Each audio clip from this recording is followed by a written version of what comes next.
말씀은 열왕기상 18장 41절에서 46절까지입니다. 열왕기상 18장 41절에서 46절까지입니다. 열왕기상 18장 41절에서 46절입니다. 다 찾으셨나요? 네, 저희 한 절씩 교독하도록 하겠습니다. 엘리야가 아합에게 이르되 올라가서 먹고 마시소서, 큰 빗소리가 있나이다. 아합이 먹고 마시러 올라가니라. 엘리야가 갈멜산 꼭대기로 올라가서 땅에 꿇어 엎드려 그의 얼굴을 무릎 사이에 넣고 그의 사환에게 이르되 올라가 바다 쪽을 바라보라. 그가 올라가 바라보고 말하되 아무것도 없나이다. 이르되 7번까지 다시 가라. 7번째 이르러서는 그가 말하되 바다에서 사람의 손만한 작은 구름이 일어나나이다. 이르되 올라가 아합에게 말하기를 비에 막히지 아니하도록 마차를 갖추고 내려가소서 하라 하니라. 조금의 구름과 바람이 일어나서 하늘이 캄캄해지며 큰 비가 내리는지라. 아합이 마차를 타고 이스라엘로 가니 함께 읽겠습니다. 여호와의 능력이 엘리야에게 임하매 그가 허리를 동이고 이스라엘로 들어가는 곳까지 아합 앞으로 달려갔더라. 아멘. 엘리야가 오늘 이 비가 내리면서 끝이 나게 됩니다. 엘리야가 사역이 시작되는 시점이 아합 왕에게 가서 이제 3년간 앞으로 긴 시간 동안 가뭄이 있을 것이다라는 것을 전하며 엘리야가 등장하고 시작을 하죠. 왜 엘리야가 이러한 말을 전하게 됐는지는요, 이 열왕기상 전체적인 이야기를 처음부터 쭉 돌이켜 봐야 되는데 그렇게 하기엔 시간이 부족하니 제가 띄엄띄엄 끊어서 얘기하겠습니다. 다윗이 왕국을 건설한 뒤에 솔로몬이 뒤이어 왕이 됩니다. 그리고 솔로몬이 1000번제를 드리고요. 그리고 솔로몬의 왕궁을 세울 수 있는 하나님의 은혜로 성당, 그러니까 예배당을 세우게 되죠. 성전을. 그렇게 잘 흘러가는가 싶더니 솔로몬이 타락을 하기 시작합니다.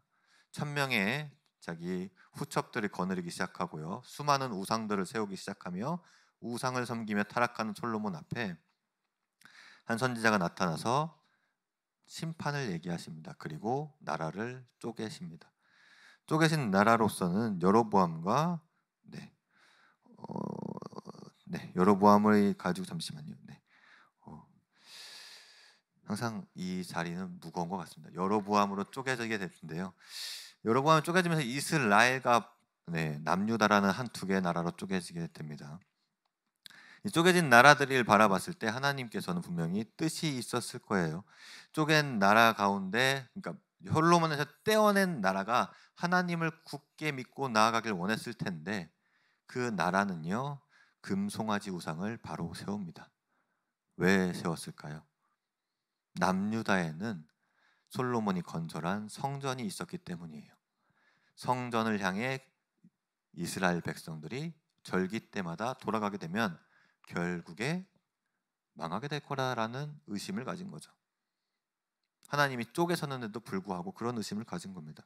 그렇게 해서 우상을 다시 세우면서 악행이 시작됩니다.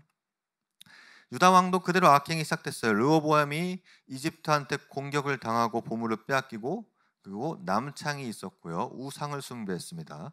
그 다음 왕, 유다 왕 다음 아비암도 악행을 행했고요. 아사 왕은요, 다행히 우상을 제거하진 않았지만 다윗처럼 하나님과 함께 있으려고 노력을 했어요. 그래서 아사의 시기는 좀 깁니다. 근데 이스라엘 왕을 봐드릴게요. 이스라엘 왕 그 다음 나답은 뭐라고 얘기하면요, 아버지를 따라 악행을 함. 바아사 그 다음 왕이에요. 아버지를 따라 악행을 함. 그 다음 왕이에요. 엘라 악행을 저지름. 시므이 또 악행을 저지름. 오므리 더 큰 악행을 저지름. 마지막 오늘 얘기에 등장하는 아합 왕입니다. 앞선 모든 왕보다 더 큰 악행을 저지름. 무슨 일을 저질렀을까요? 이 말씀이 무슨 일을 저질렀는지 알려면요, 저희가 한 2장 앞으로 넘어가야 합니다. 15장 말씀에서 이야기하고 있는데요. 열왕기상 15장입니다.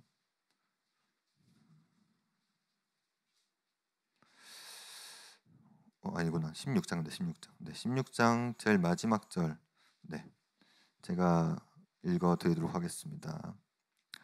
느바세 아들 여로보암의 죄를 따라 행하는 것을 오히려 가볍게 여기며 시돈 사람의 왕 옛 바알의 딸 이사벨을 아내로 삼고 가서 바알을 섬겨 예배하고 사마리아에 건축한 바알의 신전 안에 바알을 위하여 제단을 쌓으며 또 아세라의 상을 만들었으니 그는 그 이전에 이스라엘 모든 왕보다 심히 이스라엘의 하나님을 여호와를 노하게 하였더라.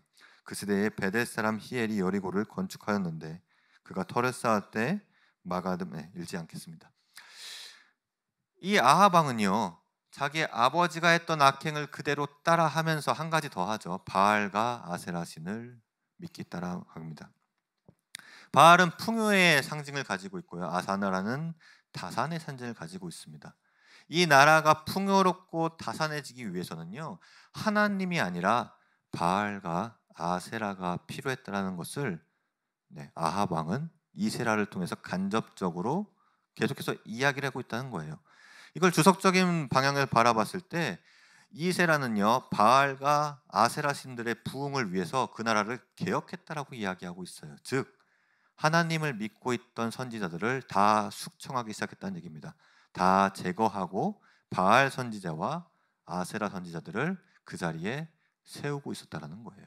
그렇기 때문에 아합은요, 이전 왕들은 우상을 섬기고 하나님을 배척했던 것을 넘어서서 이제는 하나님이 없는 곳을 만들고 있었다는 겁니다. 그만큼 큰 악행을 저지르고 나서 일어난 이가 엘리야입니다. 엘리야가 다음 17장 1절에서 이렇게 얘기합니다. 내가 섬기는 이스라엘 하나님 여호와가 살아계심을 두고 맹세하노니 내 말이 없으면 수년 동안 비도 이슬도 있지 아니하니라. 그 이후로부터 이스라엘은 비가 내리지 않기 시작합니다.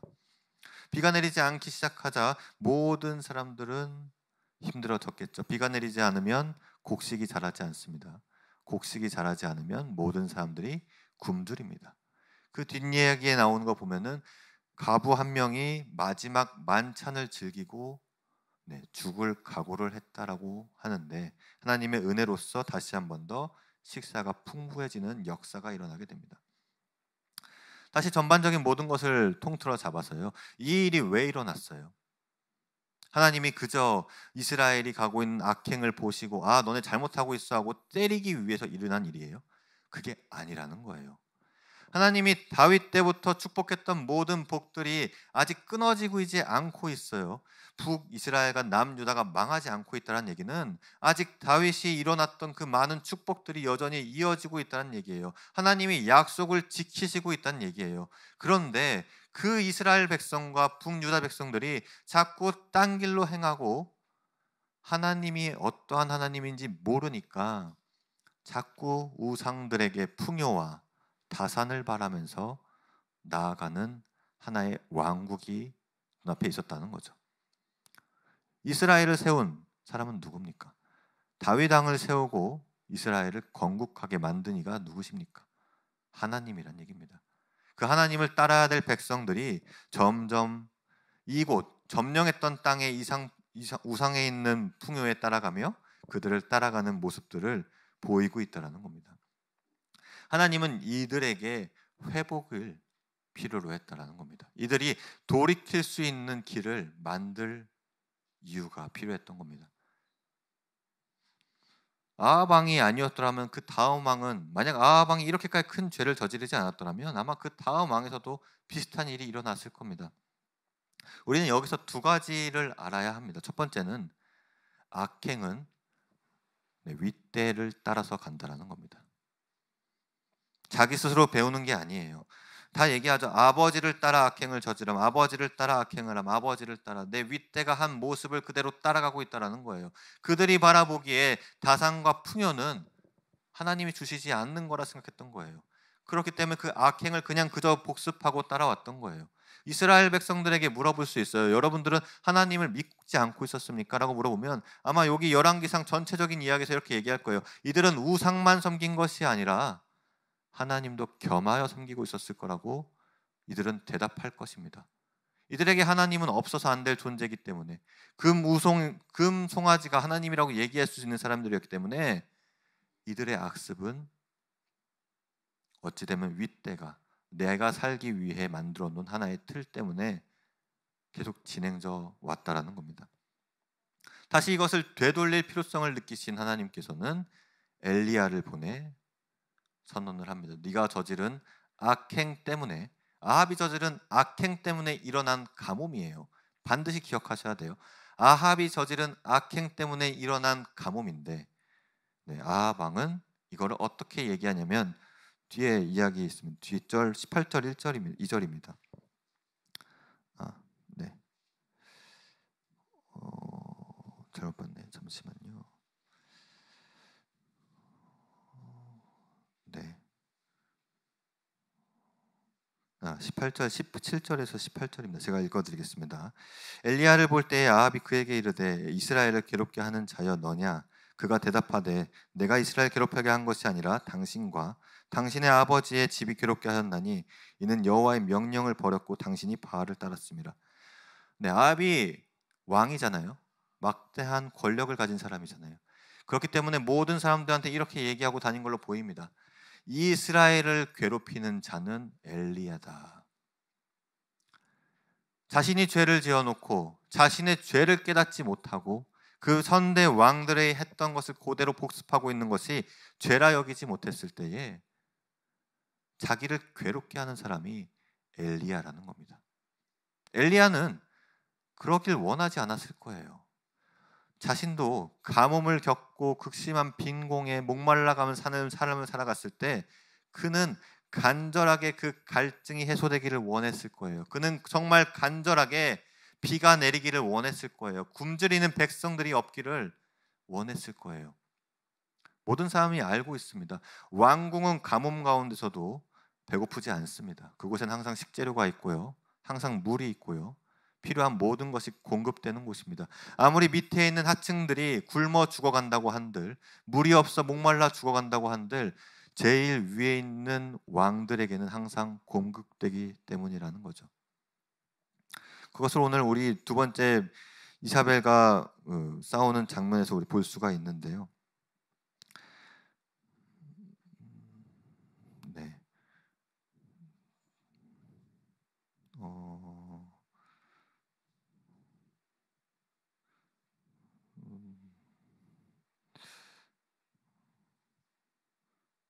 네. 네, 19절입니다. 19절. 그런즉 사람을 보내 온 이스라엘과 이세벨 상에서 먹는 바알의 선지자 450명과 아세라 선지자 400명을 갈멜산으로 모아 내게로 나와오게 하소서. 바알 선지자 450명과 이세라 선지자 400명은요. 그 기금과 가뭄 속에서도 먹을 것을 공급받고 그들 삶을 영위하고 있었다는 겁니다. 얼마나 이세벨이 이들을 아끼고 함께 이스라엘을 바꾸기 위해 노력했는지 눈에 보이는 대목이죠. 이런 힘든 싸움 가운데 왜 엘리야는 계속해서 싸워 나갈 수 있었냐라는 겁니다. 엘리야는 중간에 포기할 수 있었어요. 엘리야는 지금 기근과 가뭄에 목말라가며 배고파하는 것을 포기하고 그냥 아합 왕 앞으로 가가지고 바른 말 안 하고 하나님이 원하시는 말 안 하고 내가 그냥 숙이면서 저도 먹을 것 좀 주세요 그랬으면 이 모든 문제는 아마 해결되지 않았을 겁니다. 같이 굶주리며 같이 가뭄에 동조했던 엘리야는요, 이들 앞에서 계속해서 하나님의 말씀을 전합니다. 무엇 때문에요? 이스라엘의 회복 때문입니다. 엘리야는 하나님의 말씀을 듣고 기근과 가뭄이 일어난다는 일을 듣고 앞절에서 이야기 나오지는 않아요. 어떻게 만났는지 무슨 이야기를 들었는지 정확히 명확한 얘기 나오진 않지만 선지자로서 왕 앞에 가서 이야기하는 이 모든 사건의 원흉이 왕에게 있음을 이야기했습니다. 죽으러 간 거랑 마찬가지죠. 그리고 도망치듯이 도망갔어요. 까마귀들이 먹을 것을 갖다 주면서 그것을 먹고 살았던 엘리야라는 겁니다. 그 잠깐 동안에. 그 엘리야가 다시 왕 앞에 설 수 있던 결정적 계기는 뭘까요? 엘리야는 기근과 가뭄을 겪고 있는 한 과부를 만나게 되었고 그 과부의 아들이 갑자기 죽임을 당하게 됐습니다.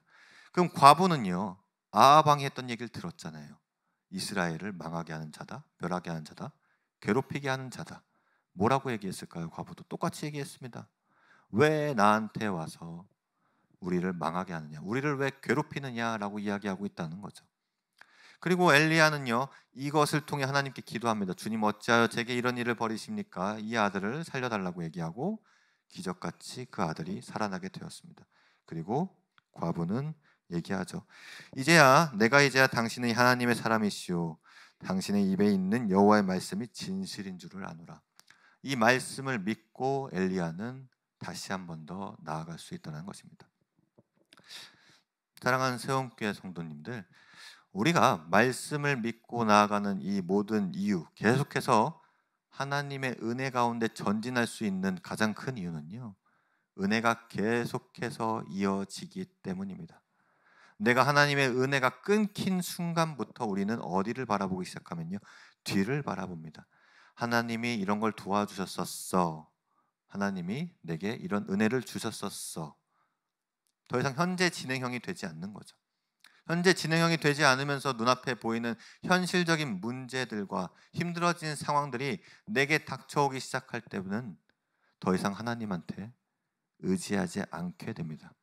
그리고 우리는 세상의 습관들을 어쩌면 자손들에게 물려줄 수 있는 상황까지 이루어질 수 있다는 겁니다. 사랑하는 새움교회 성도님들, 엘리야가 끝없이 싸워나갈 수 있는 결정적 계기는요, 하나님이 끝없는 은혜와 하나님이 보여주시는 일들이 계속해서 일어났기 때문입니다. 첫 번째는 하나님이 17장 처음에 얘기했죠. 아합 왕에게서 가뭄이 있을 거라고 얘기를 해라. 내가 허락하기 전까지는 비가 내리지 않을 것을 얘기해라. 얘기했더니 이루어졌어요. 비가 안 오기 시작했어요. 그 얘기를 한 즉시 하나님이 도망갈 곳을 알려주셨어요. 도망간 곳에는 시냇물이 있었고 그곳에 먹을 것은 까마귀가 물어다 주었어요.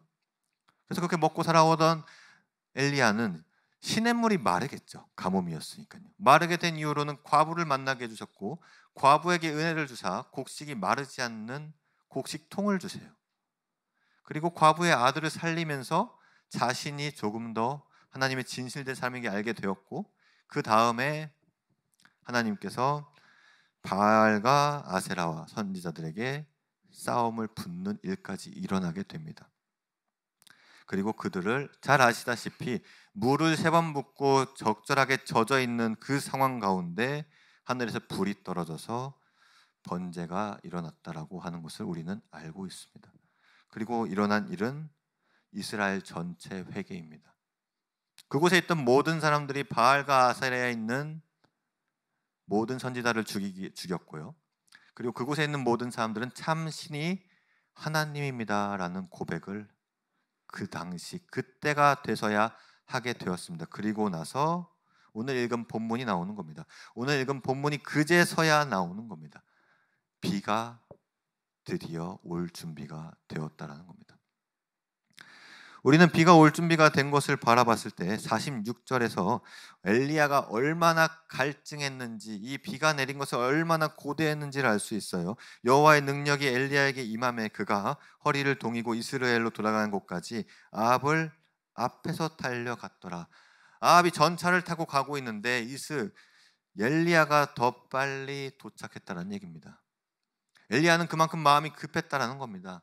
자신이 이 가뭄을, 그리고 자신에게 있었던 그 악명들, 이스라엘을 벌하러 온 자가 아니고 이스라엘을 괴롭히러 온 자가 아니라 너희가 잘못한 악행들을 회개하였을 때 하나님이 다시금 우리에게 비를 주실 것이고 회복시켜 주신다는 것을 알려주기 위해 아합보다 빨리 돌아갔다라고 합니다.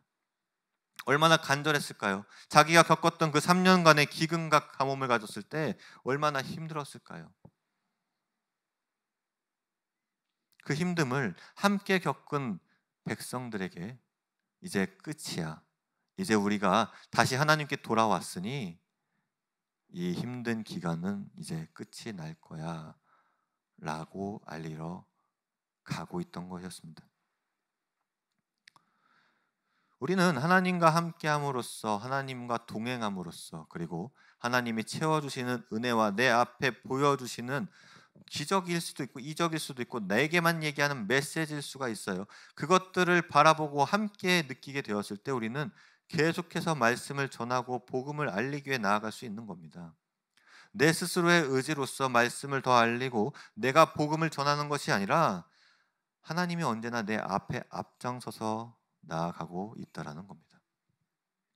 오늘 엘리야 이야기만 봐도 그렇게 보이시죠? 계속해서 이 말씀을 다시 한번 나중에 쭉 읽어보세요. 엘리야가 뭘 하기 전에 먼저 하나님이 먼저 얘기합니다. 어디로 가야 하고 무엇을 해야 되고 누구를 만날 것이고 네가 해야 될 일이 뭔지에 대해서 계속해서 설명해 주십니다. 그리고 그 절대적인 결과가 뭐예요? 하나님이 정말 참 신이심을 다시 한번 이스라엘 백성들에게 전달했다는 겁니다. 우리는 여기서 하나님이 우리가 잘못된 길로 가고 있었을 때 치시는 것에 대해서, 그리고 회복되었을 때 온전히 회복시키시는 것을 기억하셔야 된다는 겁니다. 엘리야가 나아가는 이 모든 일들 가운데 그 어느 것 하나 쉬운 일은 없었습니다. 세상에 힘든 일 겪는 거 엄청 어렵습니다. 그리고 두려운 일 만나는 것도 쉽지 않습니다. 근데 우리가 항상 가져야 할 마음은요, 누가 참 신인지를 기억하셔야 된다는 겁니다. 나를 구원하실 이, 그리고 나를 붙잡으실 이, 내 삶의 끝에서 나를 건져내실 이가 누군지 기억하셔야 된다는 겁니다. 이제 그만 내 옛날 추억에 있던 신앙에서, 그리고 내게 일어났던 많은 것들을 떨쳐내시고 다시 새롭게 하나님이 보여주시는, 앞서 나가서서 이끌어주시는 신앙을 붙잡고 나갈 수 있기를 원합니다. 추억을 생각하시면서 멈추실 시간은 끝나가고 있는 것 같습니다.